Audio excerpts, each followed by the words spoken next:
Hey, welcome back to the channel. Last time we were working on this when we left off. So my sanding block is actually the exact same width as this, so I'm going to use my sanding block to bend the aluminum, and we'll get that marked out, and then I'm going to get what we need here. Here we go. So what we've got, if we remember correctly, I believe it was 1.25 inches. We've got to cover this width, so we clear that. So it's 1.25 inches on the legs, and then it's the width of the block, but it's 3 inches across. So that's the inside dimension. So 1.25 inches. My block is actually 1 inch, just slightly over 1 inch. So we're going to need 3 5.5 inches. 5.5 by, let's take this width here. So we're going to need 5.5 inches one direction, and we're going to need 3 3/4 this direction. 5.5, 3 3/4. All right, let's mark that out. All right, so we're going to use some 032 aluminum for this. It's a T6 aluminum, and we'll take it off of this corner here. So we're going to need 3 3/4 this direction. 3 3/4 there.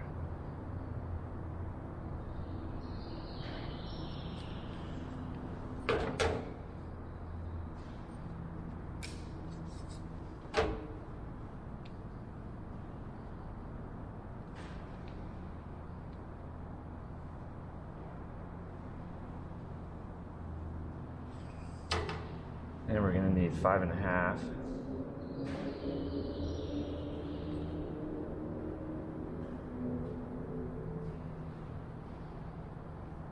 And since my inside dimension, I'm actually going to give it another 1/16 of an inch. So I'm going to give it 5 5/8. Since my inside dimension is 3, I'm going to need just a little extra material to wrap around there.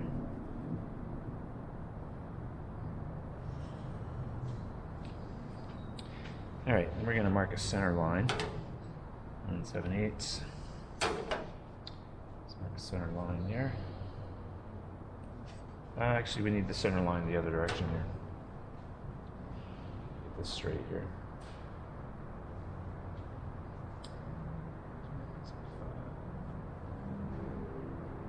All right.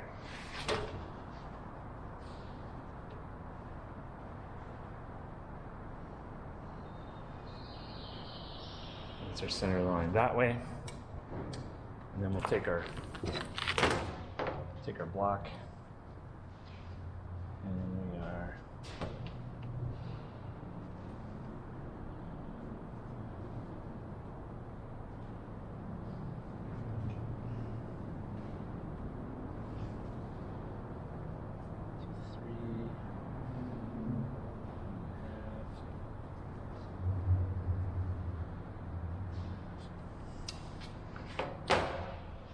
just give ourselves a center line here on the block.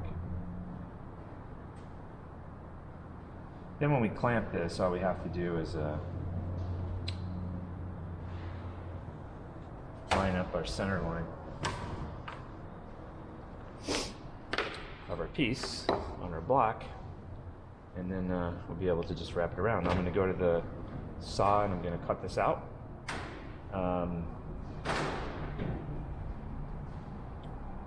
Should be all good, and then I'll be right back. All right. So we've got our piece here now, And we're just going to take it and get it on our center line and clamp it. Line it up on there. And that looks pretty good right there. So we're going to do one side at a time. So I'm going to clamp it from the end.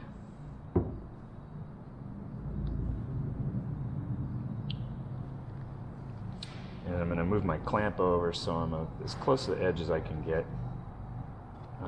Right about there.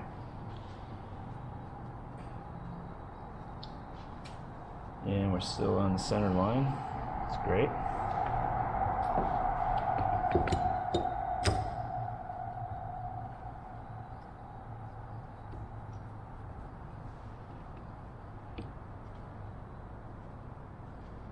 Alright, so we're good and tight there.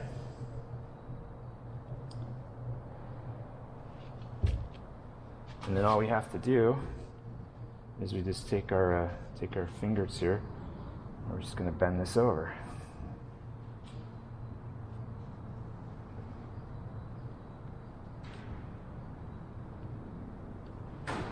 And I've got a slight radius on the edge of the block so I don't get too much of a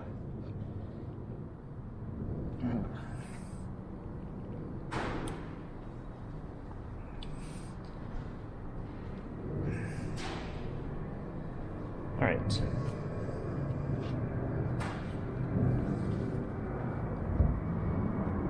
Now that we've got that just started, that's all I wanted to do was just get that started. Hopefully you can see what I'm doing here. Not very well.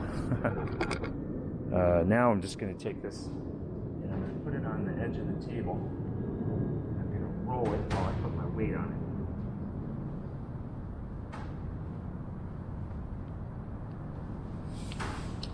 Just like so.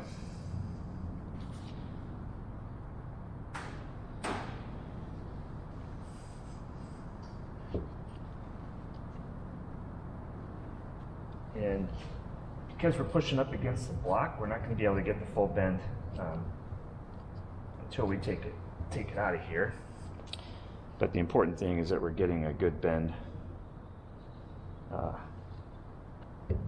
that's straight. That's the important thing. So that's what this is accomplishing for us. I'm going to move my clamps over.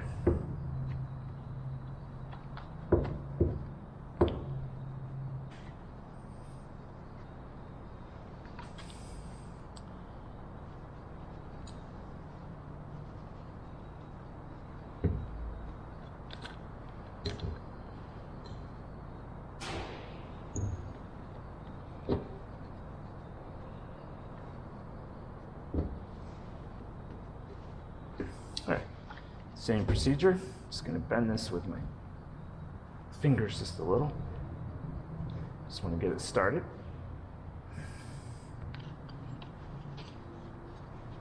Move it over to the edge of the table. And just roll it.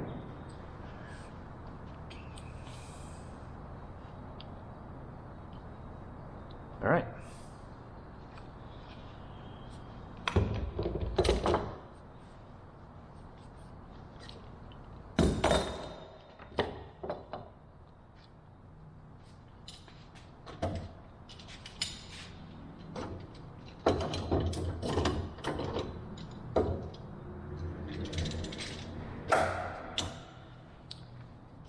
All right, so now we can take it out of there. Now we can just finish off our bend till we get it nice and straight. We have a nice radius on the inside so we don't cause any problems. Looks pretty good there.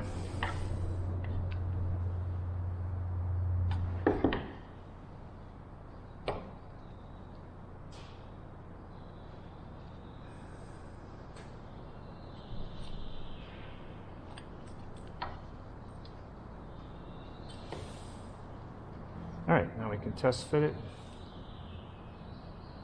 and it's a perfect fit. So we're going to go 1/4 inch from the edge, 1/4 inch,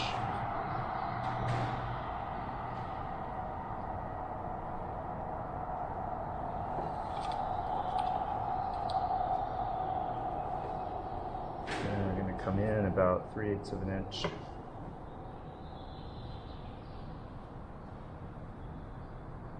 Actually, sorry, 5/8 of an inch.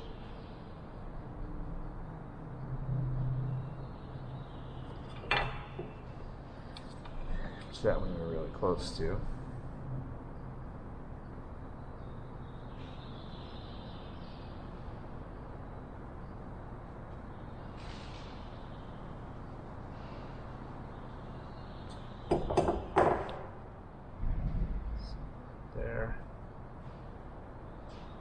There.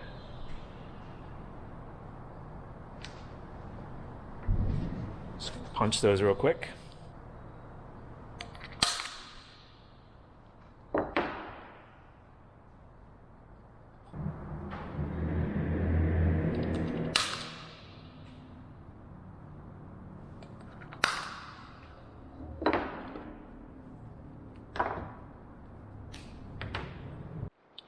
All right, I actually decided this was going to be easier without the drill press. So what I'm going to do, since I've got my marks there, I'm going to put my cover on, and I'm going to get it positioned where I want it here, which is just set back just a little bit for those screws. I'm going to get this where it needs to be, and then I'm going to put a clamp on it. I'm going to take a bit for a pilot hole. This is the same procedure you've seen me do all along. Start off with the smaller bit, and first I got to find it. Oh, I think I must have put it down here.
Alright, drilling the last hole will be easy because I will drill out those 3 for the screw size. It's a good idea, I think, to mark top right now before I lose track of it. I'm going to put a TF top forward so I don't lose that.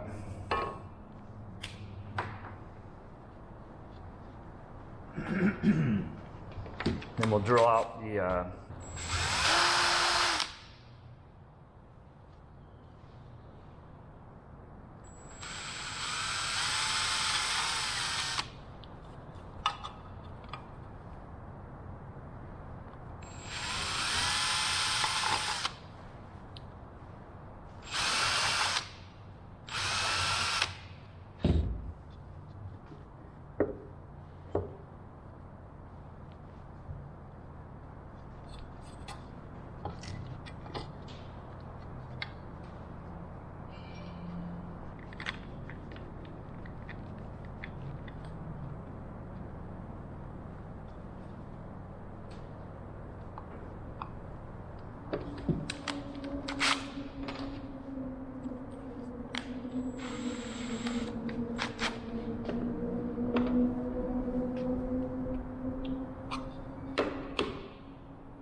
Okay, now I'm just going to take it over to the belt sander, and there's a little bit of a edge right here. I'm just going to sand this nice and flat, so it's nice and flat to here. Then we should be good to go. All right, the last thing I'm going to do is I'm just kind of polishing the edges, just so I don't have any sharp corners or anything. So I'm just taking some sandpaper.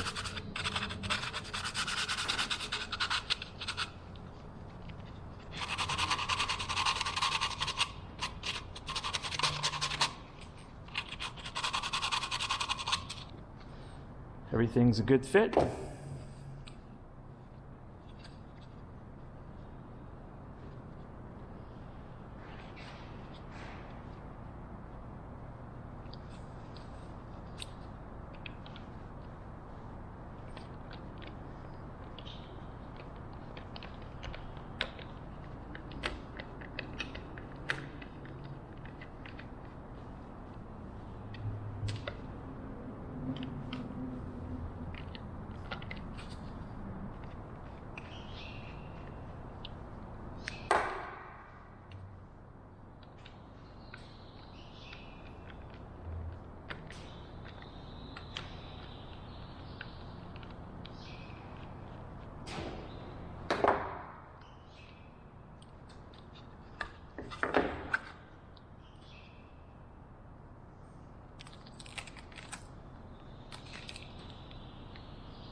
All right, so now I have to hop in the plane and figure out exactly where I'm going to go with that.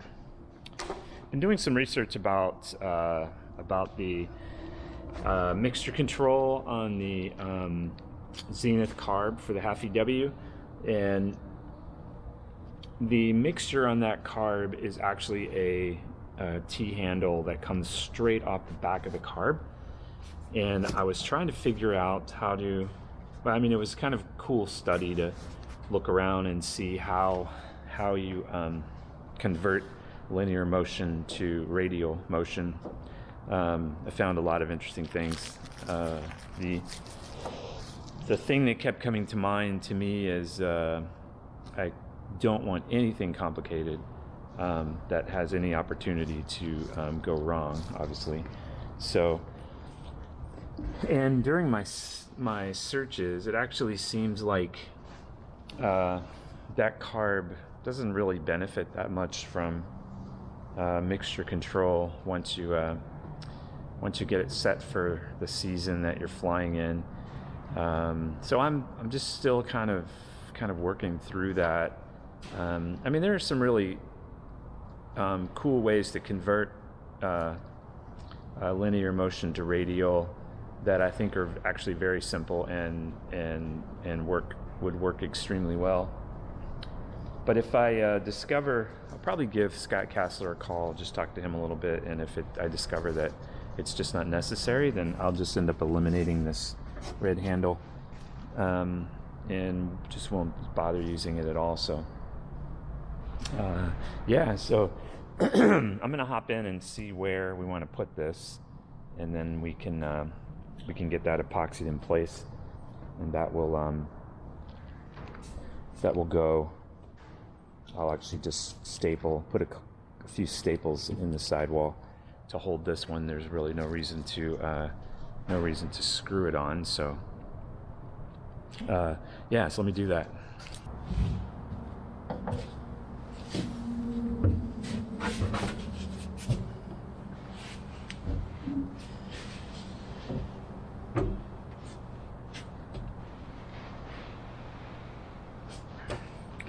I noticed in the video when I was editing the other day, it did the camera where I had it sometimes I just keep moving and I don't really think about the camera, but I had it over my right shoulder over here, and you actually you could see very little most of the time when I was working up in here. So the throttle's here, and my goal is to just be able to reach down behind the throttle and grab the trim easily, is what I'm after. So I don't want anything to really kind of interfere a lot. So what I'm thinking is a position somewhere in this neighborhood.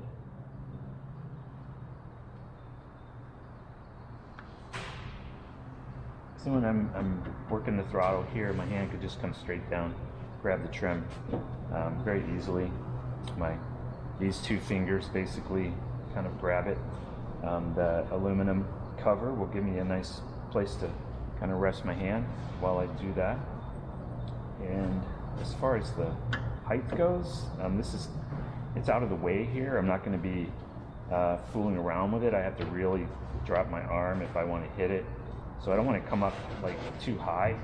Otherwise, it's kind of, I'm sort of resting on it. Maybe that's not terrible, but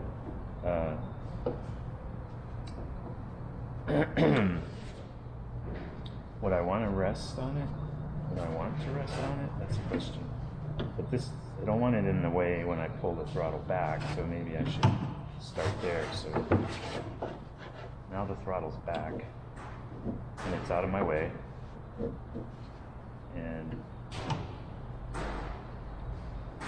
But I will operate the trim when the throttle's back. So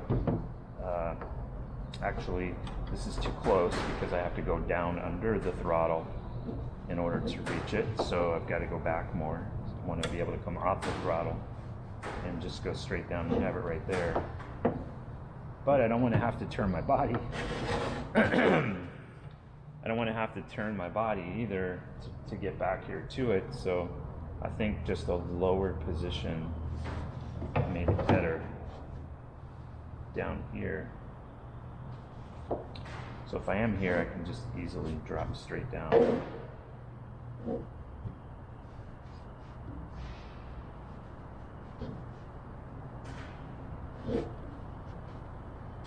That feels right to me. So throttle's up here, just reach straight down. Straight down to the trim. And that's the spot right there. Okay. Just take my pencil here.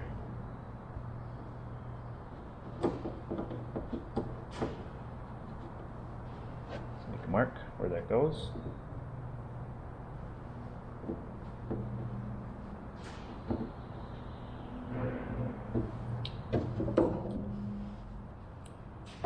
And we'll get some epoxy and just maybe 4 staples. Won't take a lot. We'll just shoot them through the side and attach to that, and then we'll be all set there. All right, so this is where we want it, right here.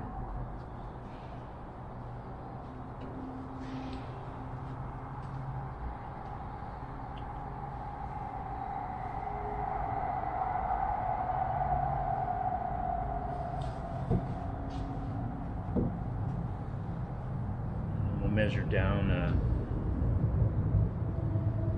just take some measurements to figure out where that is located. All right. Okay, so I've got my epoxy on here. Now I've just got to get this in position. And what I'm going to try and do first is just kind of covering my line. I'm going to take a little bit of a stab at what square is to this top line. I'm just going to try and come in here and see if I can hit it with a staple.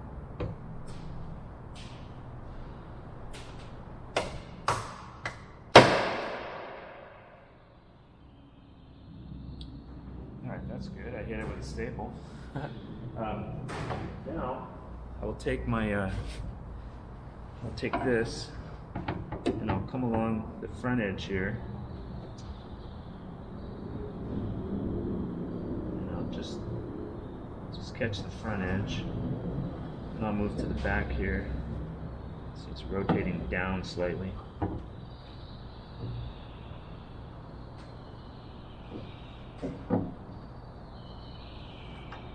And it'll be nice and square right there. Hopefully we don't move it too much when we do this.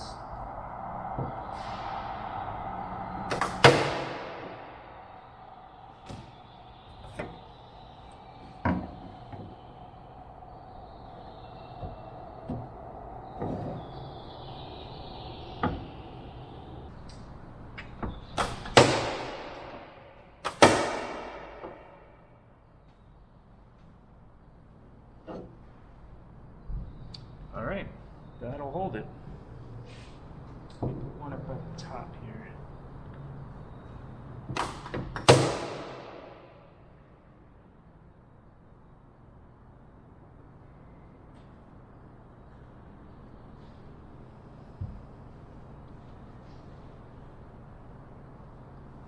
All right, that's good to go. Okay, so we got that in place, and the epoxy is drying, and that's all good. We got the cover made, and that's all shaped nicely and fits really good. And I don't want to test it because there's a little bit of epoxy squeeze out, but I'll test it a little bit. Can't hurt, right? So, yeah, just like that. From this side, so that'll be the trim mechanism right there by my left side,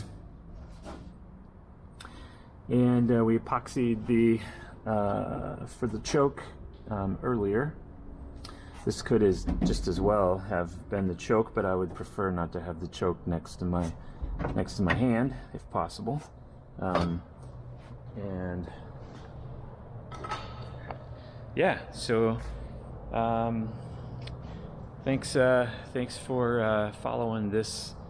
Yeah, so thanks for hanging out with me. I appreciate it, and as you know, and hey, I'll catch you later.